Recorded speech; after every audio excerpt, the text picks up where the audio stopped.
রাত ১১টার সময় আমাদের মাথাতেই বোধহয় ভূত চেপে বসে। তার জন্যই তো এইরকম পমফ্রেট মাছগুলোকে বের করে নিয়ে মাঝখান দিয়ে এরকম কাট দিয়ে দিয়ে তাতে দিয়ে দিলাম লবণ, হলুদ গুঁড়ো, শুকনো লঙ্কার গুঁড়ো, তারই সাথে দিয়ে দিলাম কিছুটা গোলমরিচের গুঁড়ো আর সামান্য একটু ধনের গুঁড়ো।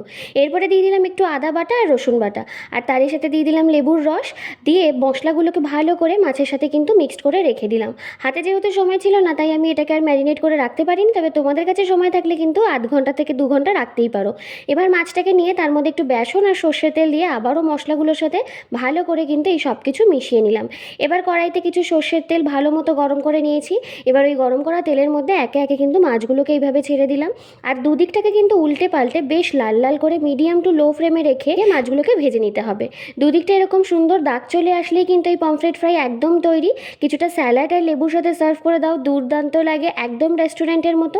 এইভাবে একবার ট্রাই করে দেখো, ভালো লাগলে ভিডিওটা লাইক করে দিও আর চ্যানেলটাকে কিন্তু অবশ্যই সাবস্ক্রাইব করে দিও।